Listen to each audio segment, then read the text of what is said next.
하나님께서 아브라함과 사라에게 약속하셨던 아들이 마침내 태어났습니다. 그 아이의 이름은 이삭, 웃음이라는 뜻입니다. 사라는 말했습니다. 하나님이 나를 웃게 하셨다. 듣는 자마다 나와 함께 웃으리라. 늙은 나이에 얻은 이 아들은 단순한 기쁨을 넘어서 하나님의 신실하심을 증언하는 선물입니다. 이삭은 단지 한 집안의 아들이 아니라 하나님의 언약을 이어가는 존재입니다. 하나님은 아브라함에게 말씀하셨습니다. 내가 내 자손에게 이 땅을 주리라. 그 약속이 바로 이삭을 통해 이어지고 있었습니다.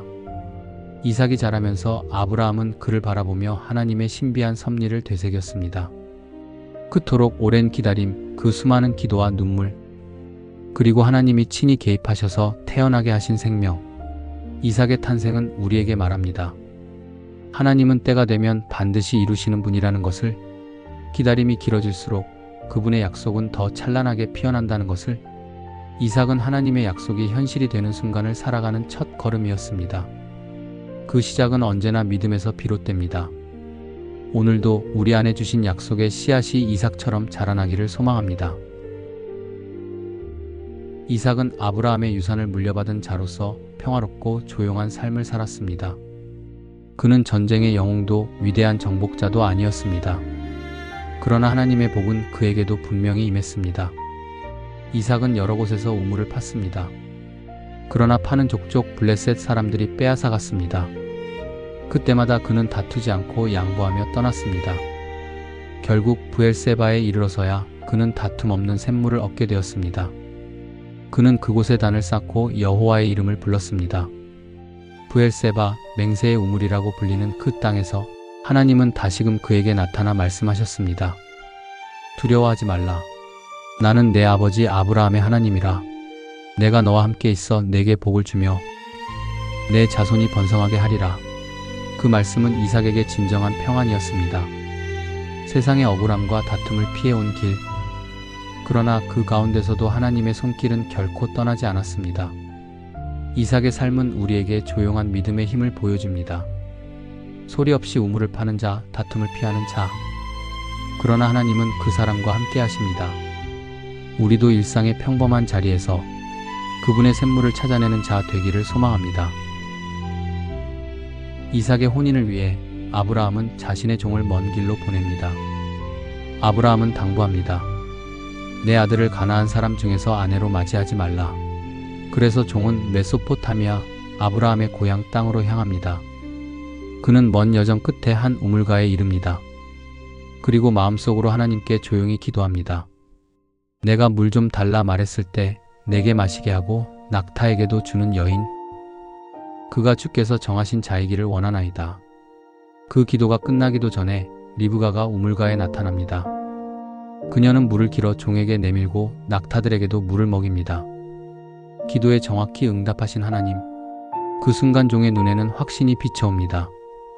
리브가는 아브라함의 형제 집안의 딸, 그리고 아름다움과 지혜, 따뜻함을 지닌 여인이었습니다. 그녀는 기쁨으로 하나님의 뜻에 순종하며 이삭에게로 떠날 준비를 합니다. 이삭은 들에서 묵상하던 중 멀리서 낙타를 타고 오는 리브가를 봅니다. 리브가 역시 이삭을 보고 자신이 가야 할 길을 확신합니다. 그리고 성경은 말합니다. 이삭이 리브가를 사랑하게 되었고 어머니 사라를 잃은 슬픔을 위로받았다고. 이 만남은 우연이 아니었습니다. 기도로 시작되고 순종으로 이어진 하나님의 계획, 우리의 만남도 그분의 손안에 있습니다. 이삭과 리브가는 오랜 시간 자녀를 얻지 못했습니다. 이삭은 하나님께 간절히 기도했고 하나님은 그 기도에 응답하셨습니다. 리브가의 태중에는 쌍둥이가 있었습니다. 그러나 태중에서부터 두 아이는 서로 싸우고 있었습니다. 리브가는 고통 속에 물었습니다. 내가 이렇게 괴로우면 어찌할까? 그때 하나님께서 말씀하셨습니다. 두 민족이 내 태중에 있고 큰 자가 어린 자를 섬기리라. 때가 되어 첫째 아이가 붉고 전신이 털로 덮인 채 태어났습니다. 그의 이름은 에서였습니다. 이어 나온 둘째는 형의 발꿈치를 꼭 붙잡고 나왔습니다. 그 아이의 이름은 야곱, 발꿈치를 잡는 자라는 뜻이었습니다. 시간이 흐르면서 두 아들은 매우 다르게 자라났습니다. 에서는 들사람이 되어 사냥을 즐겼고 야곱은 조용히 장막에 머물며 살았습니다. 이삭은 사냥 고기를 좋아했기에 에서를 사랑했고 리브가는 야곱을 더욱 사랑했습니다.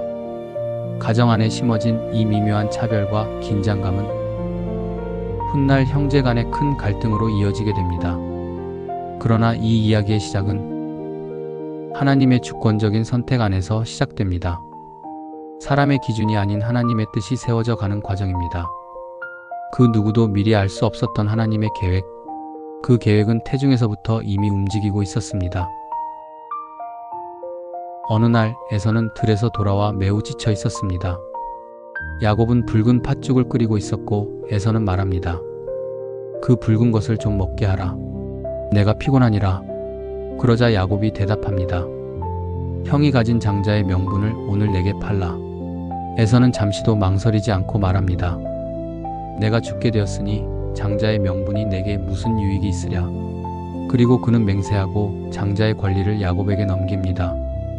야곱은 떡과 팥죽을 에서에게 주었습니다. 에서는 먹고 마시고 일어나갔습니다. 성경은 이 장면을 이렇게 기록합니다. 에서가 장자의 명분을 가볍게 여겼더라. 이 짧은 순간의 선택은 이스라엘의 역사를 뒤바꾸는 전환점이 됩니다. 에서는 육체의 피로를 따라 행동했고 야곱은 기회를 놓치지 않는 사람이었습니다.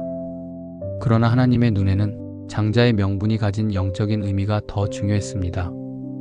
그것은 단지 재산의 상속이나 우위의 개념이 아니었습니다. 그것은 하나님의 언약을 이어받는 자, 믿음의 계보를 이어가는 책임과 부르심이었습니다.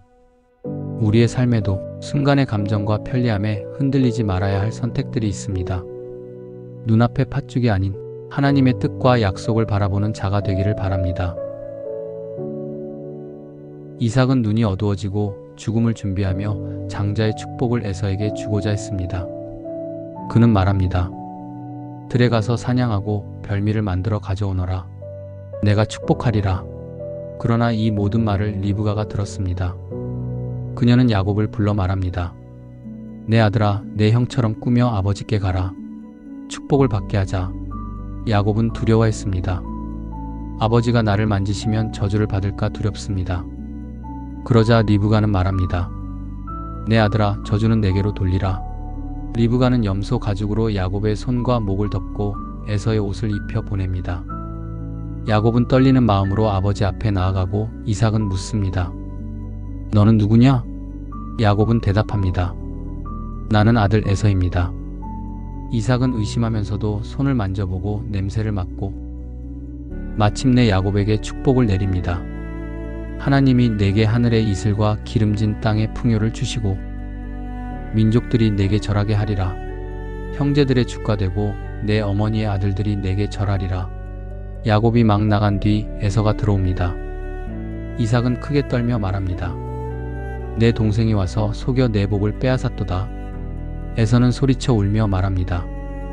아버지여, 내게도 축복을 주소서. 그러나 축복은 이미 야곱에게 주어졌습니다. 이 사건은 형제의 갈등을 더욱 깊게 만들었고 야곱은 에서를 피해 도망할 수밖에 없었습니다. 그러나 그 축복을 이루시는 이는 결국 하나님이셨습니다. 사람의 속임을 넘어서 하나님의 뜻은 여전히 성취되고 있었습니다. 야곱은 에서의 분노를 피해 홀로 길을 떠났습니다. 들판에 이르러 해가 지자 그는 돌을 베고 누워 잠이 들었습니다. 도망자의 심정, 외로움과 두려움이 가득한 밤이었습니다. 그 밤 하나님은 꿈속에서 야곱에게 나타나십니다. 하늘과 땅을 잇는 사닥다리가 보이고 하나님의 천사들이 그 위를 오르내리고 있었습니다. 그리고 여호와께서 말씀하셨습니다. 나는 아브라함의 하나님, 이삭의 하나님이라. 내가 내게 주고 너의 자손에게 주리라. 내가 너와 함께 있어 내가 어디로 가든지 지키며 이끌어 이 땅으로 돌아오게 하리라. 야곱은 깨어나 떨며 말합니다. 여호와께서 과연 여기 계시거늘 내가 알지 못하였도다. 그는 그곳을 베델이라 부르고 베고 잤던 돌을 세워 기둥으로 삼고 기름을 붓습니다. 그리고 서원하여 말합니다.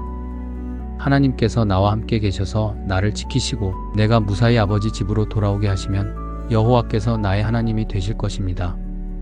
도망자의 발걸음에 임한 하나님의 은혜, 고난의 길 가운데서도 하나님은 함께 하십니다. 우리가 외롭고 두려울 때에도 하나님의 사닥다리는 여전히 우리 곁에 놓여 있습니다. 야곱은 외삼촌 라반의 집에 도착합니다. 그는 라헬을 처음 본 순간 사랑에 빠졌습니다. 그 사랑 때문에 야곱은 7년을 수고하겠다고 자청합니다. 라헬을 내 아내로 주십시오. 그러나 결혼 첫날 밤 라반은 레아를 야곱에게 줍니다.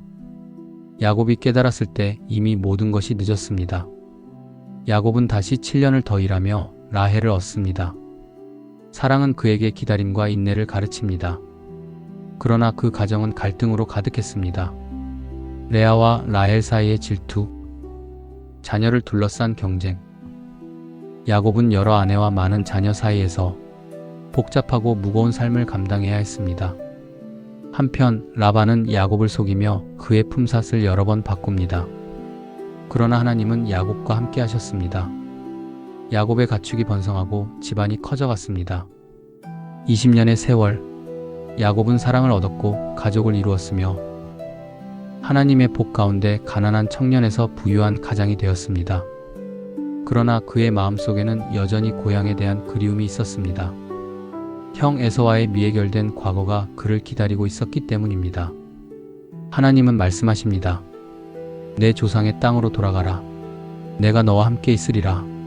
그 길은 두려운 길이었지만 이제 야곱은 하나님의 약속을 붙들고 떠날 준비를 합니다. 하나님의 음성이 다시 야곱을 부릅니다. 내 고향, 내 족속에게로 돌아가라. 내가 너와 함께 하리라. 20년을 보낸 라반의 집을 떠나 야곱은 고향으로 향합니다. 그러나 그 길은 쉽지 않았습니다.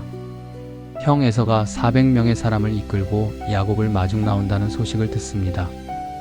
야곱은 두려웠습니다. 과거의 잘못이 복수의 날이 되어 돌아오는 것만 같았습니다. 그는 가족과 재산을 두 편으로 나누고 자신은 야복 강가에 홀로 남습니다. 그 밤 어떤 이가 야곱과 씨름합니다. 밤이 새도록 그는 놓지 않습니다. 그는 물었습니다. 당신의 이름을 알려주소서. 그러자 그 사람은 말합니다. 내 이름은 이제 야곱이 아니라 이스라엘이라. 내가 하나님과 사람들과 겨루어 이겼음이라. 야곱은 다리를 절며 떠났지만 그의 이름은 새로워졌고 그의 존재는 바뀌었습니다. 그는 이제 도망자가 아니라 하나님의 언약을 받은 자였습니다. 그 밤의 씨름은 단순한 몸싸움이 아니었습니다. 그것은 하나님과의 내면적인 싸움, 자신의 과거, 죄, 두려움과 마주한 시간이었습니다. 그리고 하나님은 그 자리에서 야곱을 이스라엘로 세우셨습니다. 우리의 인생에도 밤이 있습니다. 홀로 남아 씨름해야 하는 순간이 있습니다. 그러나 그 자리에 하나님이 찾아오십니다. 우리를 새로운 이름으로 부르시기 위해서입니다. 야곱은 형 에서를 만나러 가기 전 자신의 가족과 재산을 앞세워 보냅니다. 그는 땅에 엎드려 7번 절하며 형 앞에 나아갑니다. 마음 깊은 곳에서 우러난 회개의 표현이었습니다. 그런데 놀랍게도 에서가 달려와 야곱을 껴안고 목을 안고 울었습니다. 형의 품 안에서 야곱도 함께 울었습니다. 20년의 시간, 배신과 분노, 두려움과 후회, 그 모든 것이 한순간에 녹아내렸습니다. 야곱은 형에게 말합니다. 형님의 얼굴을 배우니 하나님의 얼굴을 본 것 같사옵니다. 에서와 야곱은 서로를 용서했고 각자의 길을 걸어갔습니다. 그들의 화해는 단지 두 형제의 감정 회복이 아니었습니다. 하나님의 계획 안에서 이루어진 치유였습니다. 야곱은 세겜 땅에 도착해 장막을 치고 그곳에 단을 쌓아 엘로의 이스라엘이라 부릅니다. 이스라엘의 하나님께 드린 제단이란 뜻입니다. 야곱은 이제 야곱이 아니라 하나님의 약속을 따라 살아가는 이스라엘이 되었습니다. 한 사람의 변화는 하나님의 만남과 용서의 체험에서 시작됩니다. 우리도 서로를 껴안을 때 하나님의 얼굴을 보는 은혜를 경험하게 될 것입니다.